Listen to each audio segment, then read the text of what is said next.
Load that I like to initiate with sprinters that are collegiate is above 6, right at about 7. If they're really good, I'll go to 8. My NFL guys, we're cooking at 10. Yeah, we're cooking at 10 kg. Set. Hup. All right, that's straight. So the initial thing that I seen that was really flagrant to me, that I think we want to tap into right away, is that he lacked glute engagement.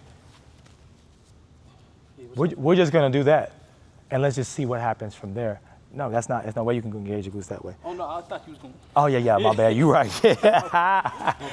Yeah, so come through squeeze. Now go sideways, remember? Boom, round to it, get closer to it. Get closer to it. Stay rounded. You feel the glute squeezing? Yeah. Okay, let me push you back. Right here, push you back, right there. See this leg right here? This is gonna go straight. You have to make sure, let's go. So I bring it in? You gotta bring this back. Oh. Like that, you see that? Okay. So now you have space to go up higher. Right. Does that make sense? Right. And you're kind of pushing yourself forward for some reason. Stay right here. Don't tuck your head down, just like your eyes looking down and forward. Here, I'll give you this little piece of plastic to look at. So you just relax your neck, and even when you come to set, you're just gonna keep your eyes here. So all I want you to do is keep it engaged, and remember, we're sweeping our arms lower at the ground. Sit. Go! Cool. All right. So let me give you my technical stuff that we do for the start. We're squeezing here and both these glutes here. The reason why we tilt to the side and not fall forward, watch what happens when you go forward. You lose the engagement. It relaxes and stretches.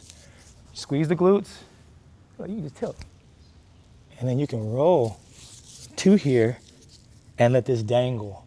Now you're still keeping shin angles. Most people, when they come to set, in any situation, this is what they're gonna do. They're gonna come up and they're gonna do this. This is what we do. Squeeze our glutes, tilt, come through, let this dangle, and imagine I'm holding this shin angle down and I'm coming up like an elevator. You're still holding the shin angles, so it has to be a dangle. What happened to the relaxation of the groin to let the knee angle so the shin angle stays down? Everybody talks shin angles, but not how to achieve them in a real life setting.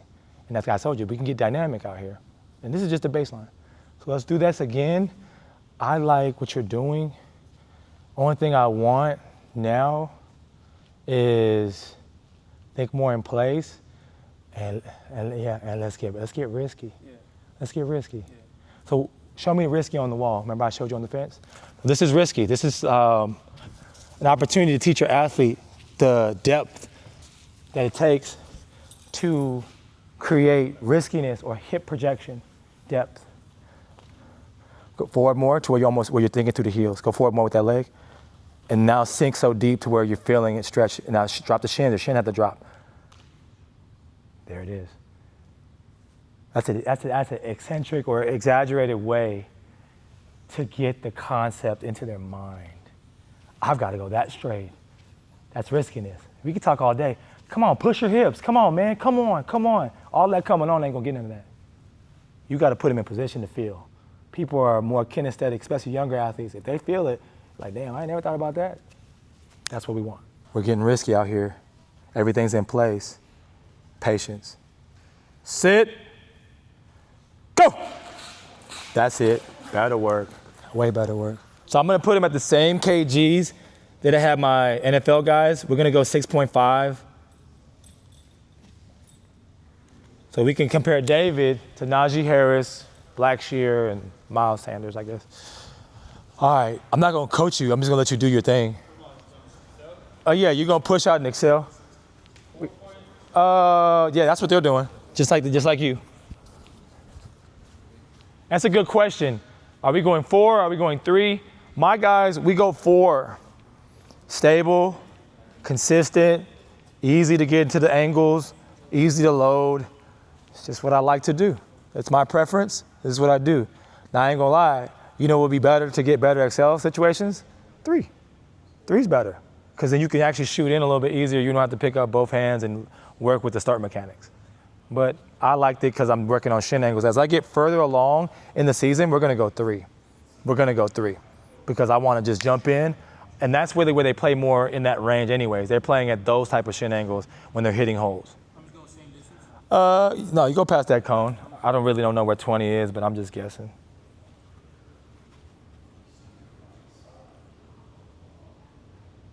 Sit. Go. He wants to make something fast happen. It's a combination, so people don't understand your projection multiplies your acceleration. A better start, a more patient start increases your ability to accelerate because of the sheer angles of the shins and your relativity to the ground. The fact that you're not projecting makes it a longer distance between you and the ground, which automatically, from a scientific basis, you're not able to accelerate as fast. So you do better getting a good push, because it's gonna multiply your acceleration. All right, I'm gonna let you rest so we can get some real numbers. Get about 3 or 4 minutes, and we're gonna do it again. This time, be patient, and then give me some acceleration. One of my cues is, when you're thinking about running, people always think about going forward, don't they? How many of you guys cued them to stay in place? Raise your hand. That's the biggest cue in the world. The number one cue for me, that's a life-changing cue, is in place. Because why? Think about it. You're here, knee punch, slam back, displaces your hips. The moment you think in front, the shin goes up, now we're going up. How do you transition out of your top end mechanics? If you're thinking forward, you're now automatically losing that position. You have to keep stepping down in place, right under you, to gradually let the hips rise. That's the cue of the day. If you didn't have anything in your notes, I would hope you would leave with the in-place conversation. In place. You see people falling down in your runs after learning projection? Hey man, are you in place? Are you staying in place? What you mean, coach? And then you get down on the ground and you start showing them mountain climbers. We're doing it in place, bro.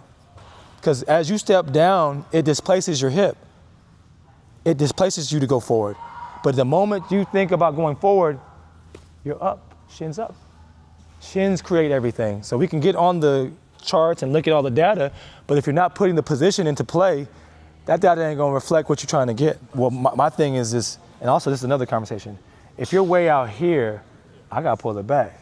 So I would keep everything right here. There's like a line right here, and everything's right here, down, down. It's like a drumming concept. It's really, really a drum. Sit.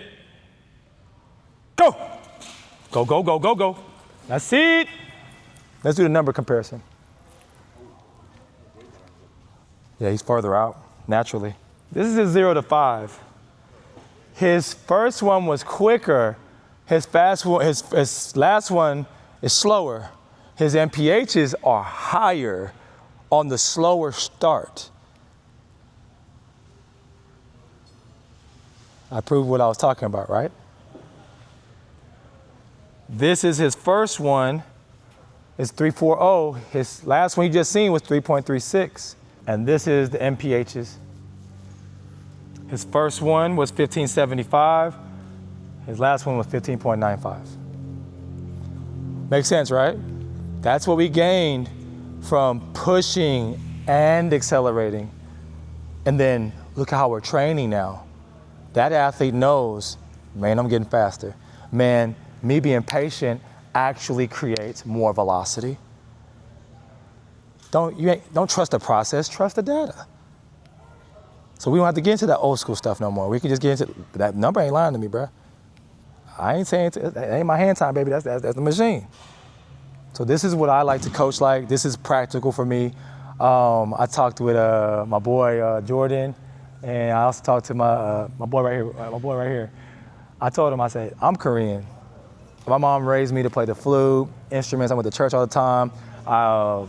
Very educational. My first B was really late in the game. I think I was in college when I made my first B.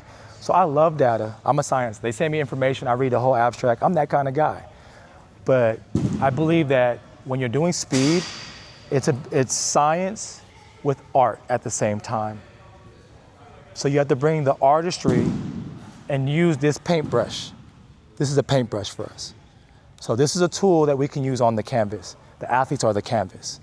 So I don't believe that one paintbrush is just killing all other paintbrushes. You still gotta be an artist with the tool. So I'm gonna leave you off with that, man. I appreciate you. Thank you, guys.